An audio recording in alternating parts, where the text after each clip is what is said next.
예, 복고일 선생님 모시고 문명사적 진단 한번 해보겠습니다. 좀 거창한데 일본에서 금년에도 노벨상 수상자, 그것도 과학 부분에서 두 사람을 배출했지 않습니까? 잊을만 하면 일본인 출신 노벨상 수상자가 나오는데 왜 우리는 안 나오느냐, 이런 좀 국수주의적 관점으로부터 시작해서 일본이 연이어 과학 분야의 노벨상 수상자를 배출하는 문명사적 의미랄까요? 좀 거창하게 보면은 그런 지점까지 좀 한번 짚어주셨으면 합니다. 그러니까 이게 일본에서 이제 과학자들이 큰 업적을 남겼다는 거는 우리로서 굉장히 반가운 일이죠. 토인비가 얘기한 것처럼 사람의 삶에서 그 기본 단위는 사실 문명입니다. 네. 우리 이제 한문 문명권에 우리가 속하잖아요. 네. 중국 중심으로, 그다음에 이제 베트남, 우리, 이제 일본, 이제 넓게 얘기하면 저쪽에 티베트나 네. 이제 몽골까지 포함해가지고 한문을 공용어로 삼아가지고 국제어로 쓴 그 동양의 여러 나라들을 이제 한 문명권이라고 부를 수가 있는데, 그 한 문명권은 19세기에 유럽 문명에 의해 가지고 정복을 당했어요. 그런데 그 문명을 흡수해 가지고 일어선 거죠. 네. 어느 정도 일어서 가지고 일본의 경우에는 서양의 문명과 대등한 경제에 이르렀다고 보는 한 지표가 될 수 있습니다. 네. 굉장히 문명사적으로 의미가 있죠.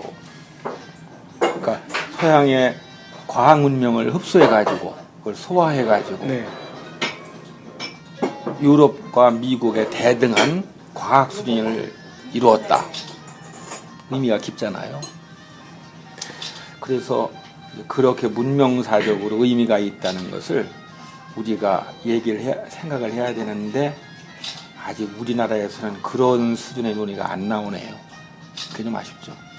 19세기와 20세기를 서양 문명의 시대, 즉 유럽과 미국의 시대라고 한다면 그것은 지구의 다른 지역을 월등히 압도했던 경제력과 군사력으로부터 비롯된 것이고, 그 경제력은 산업혁명, 군사력은 무기의 개량, 그 연원을 짚어가면은 결국은 자연과학을 만난다, 이런 말씀이시네요.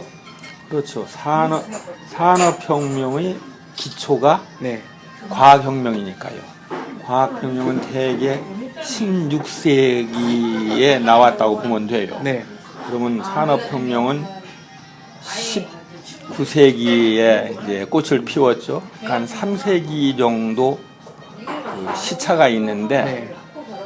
한문 문명권이 대표하는 일본이 이제 그 시차를 극복했다, 이제 그런 얘기예요. 그러면은 그것은 우리에게는 좋은 소식이 되는 것이, 첫째, 바로 이웃에 있는 일본이 발전하면 우리도 덕을 봅니다. 왜냐면 우리가 지식을 얻는 그 통로가 일본을 거치는 게 많거든요. 아울러 중국이나 월남도 덕을 보죠. 그리고 우리에게 길을 가르쳐주잖아. 이렇게 하면 우리도 발전할 수가 있다. 지식의 수입 비용은 확실히 싸집니다. 유럽에서 직수입하는 것보다는 일본에서 수입하는 그렇죠. 편이. 정보 비용이 그만큼 네. 덜 들고 이미 구축이 되어 있어요. 우리나라가 일본을 통해서 네. 서양의 문물을 흡수했기 때문에 이미 그 파이프라인이 되어 있거든요. 그러니까 서양으로 들어오는 것뿐만 아니라 일본으로부터 수입하는 것이 많으니까 여러모로 도움이 되겠죠. 그러면 여기서 이제 중국이 한문 문명의 중심인데 중국에 일어서잖아요. 네. 압축 성장을 하잖아요. 그러니까 중국이 앞으로 이제 발전된 나라가 된다면은 우리는 앞뒤로 그렇게 발전된 나라가 있으니까 그 사이에서 알게 모르게 덕을 봅니다. 우리가 너무 분발할 그 필요는 있지만 너무 그런 상황을 두려워할 필요는 없어요. 그 사이에서 좌초할 가능성보다는 오히려 덕을 볼 가능성이 훨씬 높다 이런 말씀이시네요. 그렇죠. 옆에 뭐 기댈 언덕이 있어야 네. 되잖아요. 근데 두 나라가 튼튼하면 우리가 기댈 수 있잖아요. 그러니까 우리 하기 나름이에요. 예. 우리가 이웃이 강대하면 그거 잘 이용해 갖고 쓸 수도 있고 거기에 밀려 가지고 좌초할 수도 있는데 제 생각에는 우리가 이미 경제 성장을 이루고 자유로운 그 사회를 발전시켰으니까 좀 낙관적으로 봐도 되지 않겠는가 이제 그런 생각이죠. 오히려 비관적으로 보는 사람들이 많은데 그게 사실은 마르크스주의 경향이 강해갖고 그런 비관적인 것이 나와요. 그 비관론이 마르크스주의와는 어떻게 또 연관이 됩니까? 마르크스주의 그는 그 아시아에 대한 무지에서 출발했어요. 근데 거기는 아시아가 전제적이고 뒤떨어지고 하다고 하는 그 인종적 편견을 마르크스가 품었어요. 왜 그럴 수밖에 없는 것이 마르크스는 동양에 와본 적이 없습니다. 그렇습니다. 예. 인도 총독부에서 올리는 보고서를 바탕으로 아시아가 이런 것이라고 머릿속에 그린 겁니다. 후진적인 모습을 아예 고착시켰군요. 예. 전혀 그 당시 마르크스가 활약했던 유럽에서는 아시아에 대한 지식이 없었거든요. 그래서 그 단계적으로 발전을 한다, 진화를 한다 하는데 그게 공산주의에서 끝난다고 하는 그러한 그 세계관을 가졌는데 그게 부정이 되니까 마르크스주의 자체가 느끼는 좌절감이 세상 세계관 속으로 스며드는 것 같아요. 그래서 그러니까 칼막스의 세계관은 비관적 세계관이다 이렇게 보시는 거네요. 칼막스의 그 세계관은 비관적 아니요. 자기 공산주의 성공한다고 했으니까. 다만 우리나라의 마르크스주의자들은 자기들의 이념이 파산했잖아요. 거기서 만드는 충격을 대외적으로 투사해가지고 우리나라의 앞날을 굉장히 부정적으로 보잖아요. 그럴 수밖에 없는 것이 우리나라 경제 발전했는데 그 좌파 이론에 의하면 우리나라는 경제 발전을 이룰 수가 없는 반봉건 반식민 그렇잖아요. 잘못된 세계관을 해가지고 세상을 바라보다가 그게 맞지 않으니까 사실 세상 그 대체할 만한 그 세계관을 형성하지 못한 상태거든요. 그럼 사람이 세계관이 없으면 세상을 제대로 바라보고 전망을 제시할 수가 없잖아요. 그러니까 좌파가 대개 비관적인 전망을 내놓죠. 그렇게 연결이 되는군요. 질문의 수준을 선생님 제 수준으로 확 떨어뜨려 보겠습니다. 왜 한국에서는 이 노벨상, 과학상 수상자가 안 나오고 일본에서는 저 슬레이브 나카무라를 비롯해서 학위를 안 한 사람들도 이렇게 거듭 수상을 하는 건지요?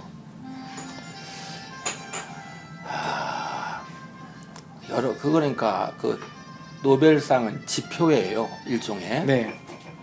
사회가 발전을 하면은 발전하면 그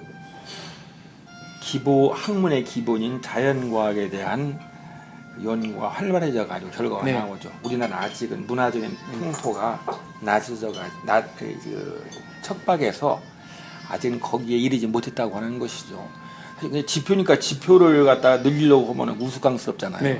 우리는 밑으로 토양을 좀 풍요하게 해야죠. 저는 자연과학이고 사회과학이고 사회과학도 경제학상이 있잖아요. 나올 수 있는데 아직은 정상급의 연구가 안 나온다 그런 것이겠죠. 근데 그 당분간 안 나올 겁니다. 왜냐하면 인재들이 대개 해외로 나가잖아요.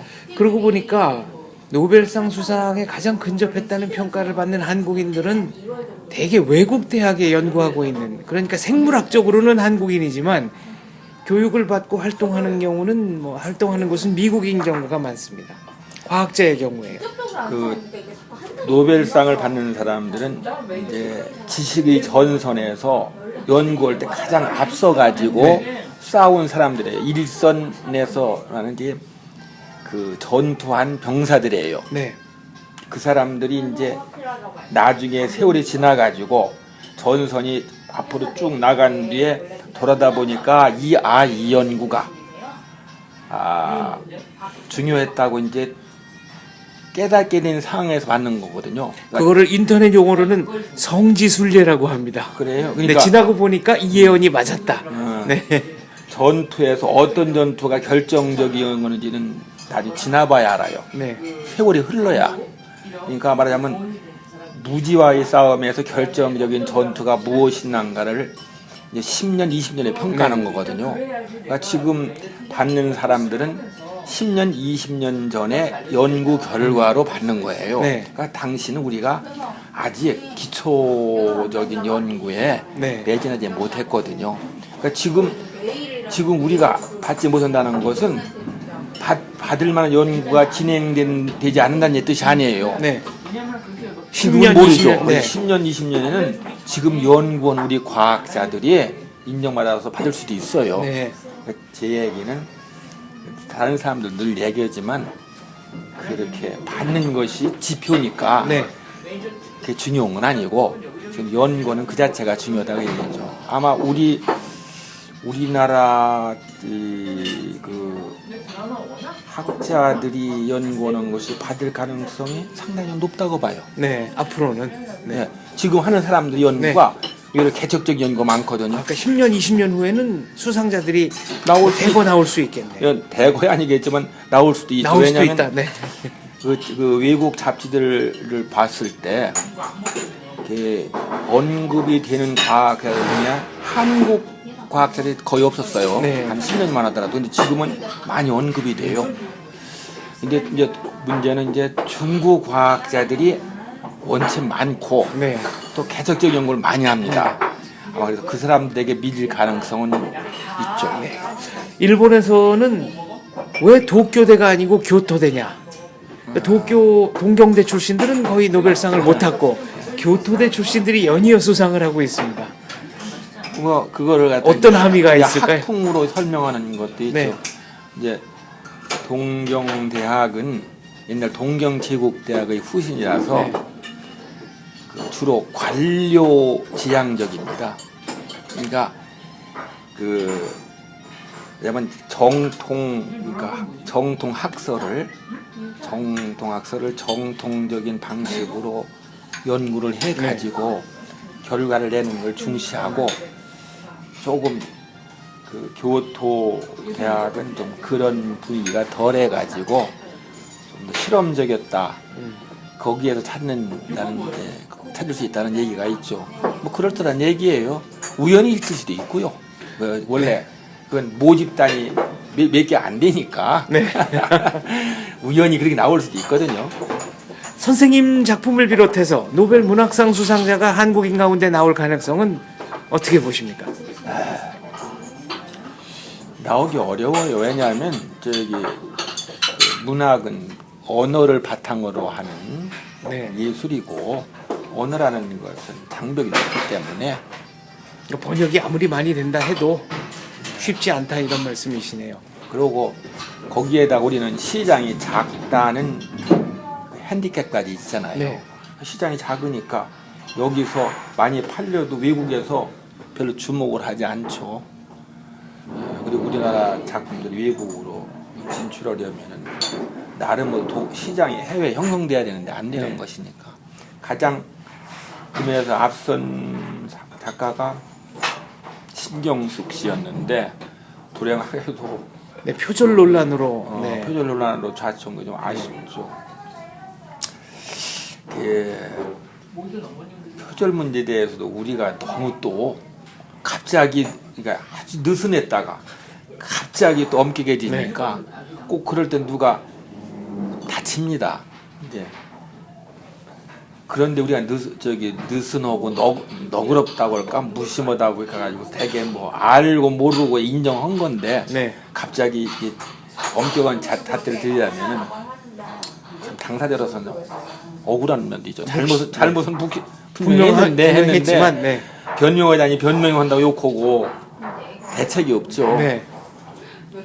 신경숙 작가가 좀 이제 그걸 극복하고 다시 그걸 예술가는 모든 게 다 자산입니다. 자기의 그 수치 이런 것도 다 자산이기 때문에 그 자산을 삼아가지고 예컨대 네.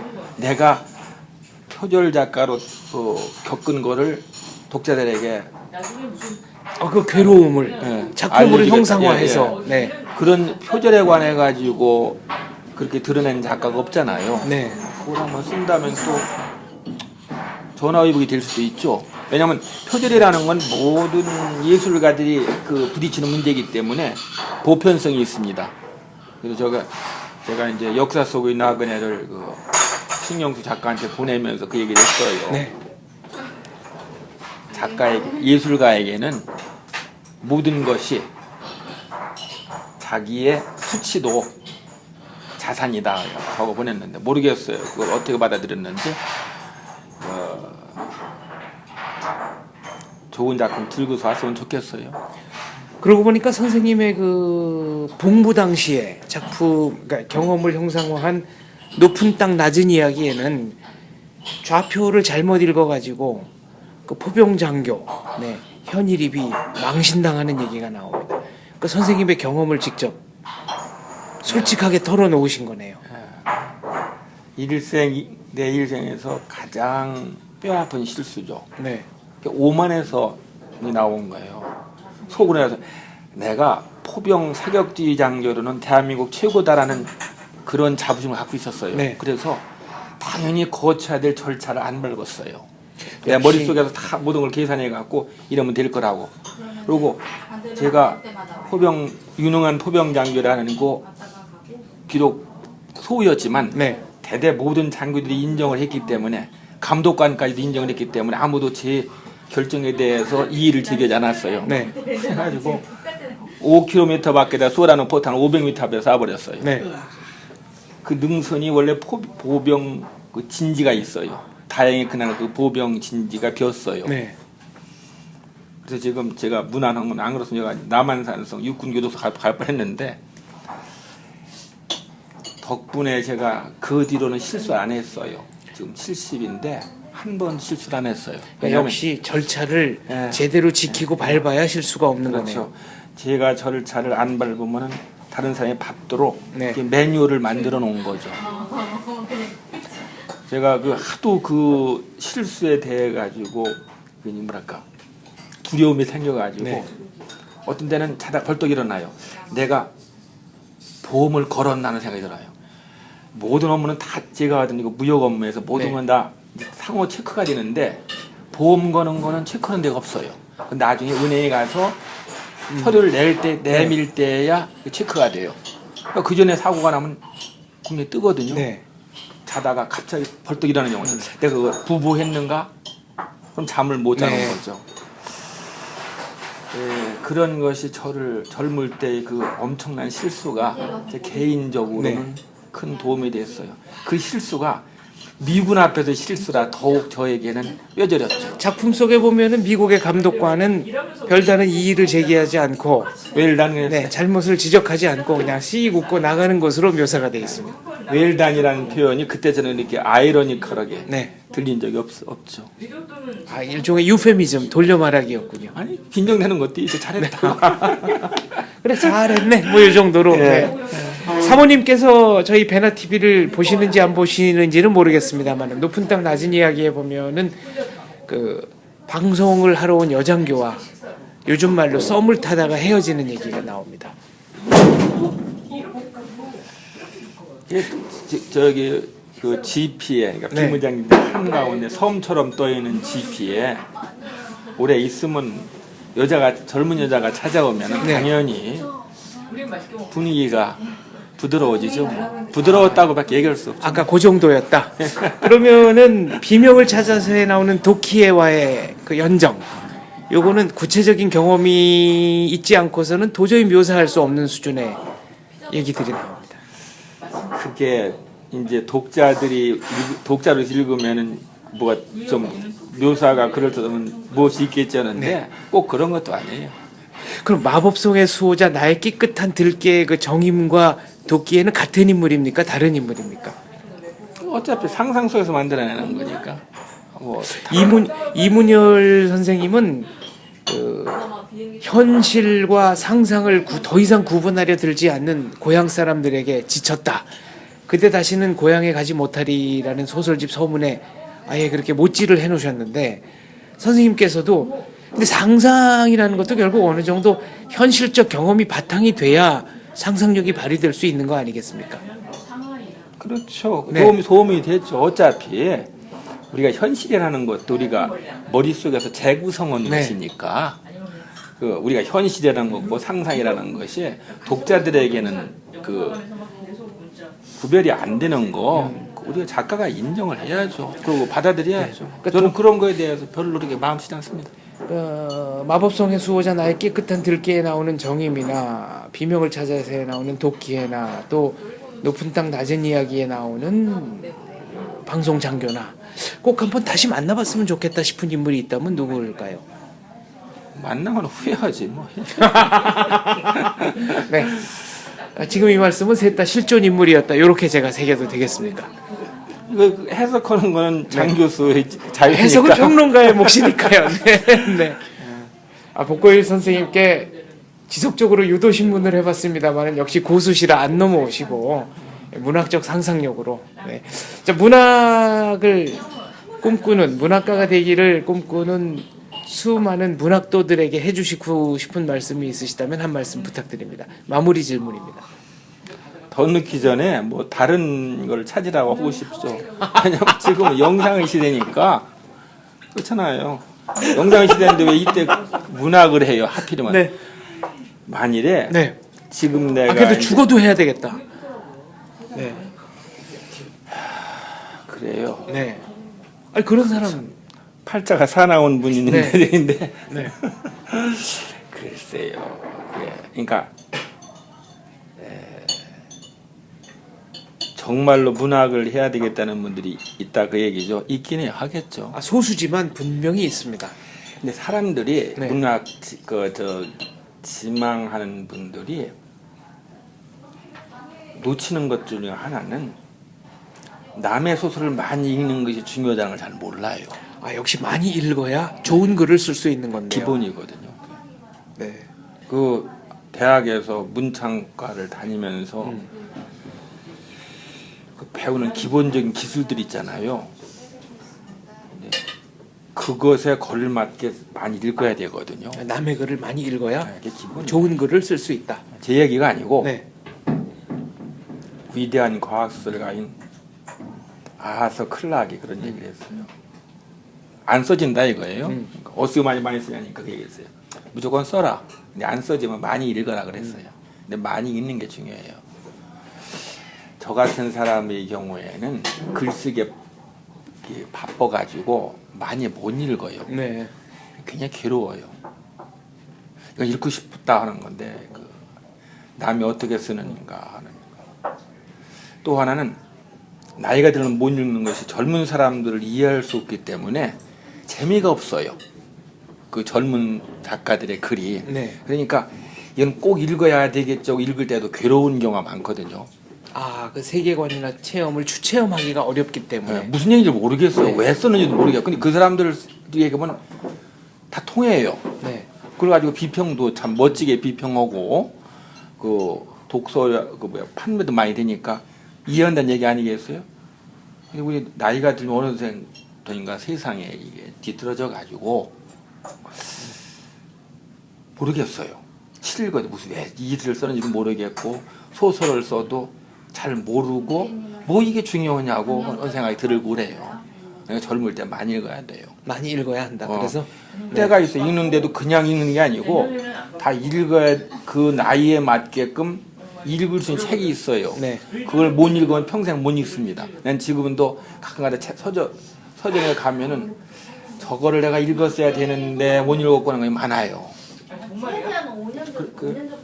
다 읽고 싶었죠. 근데 살다 보니 그랬잖아요. 읽는데도 다 때가 있는 거예요. 그걸 놓치면 못 읽어요.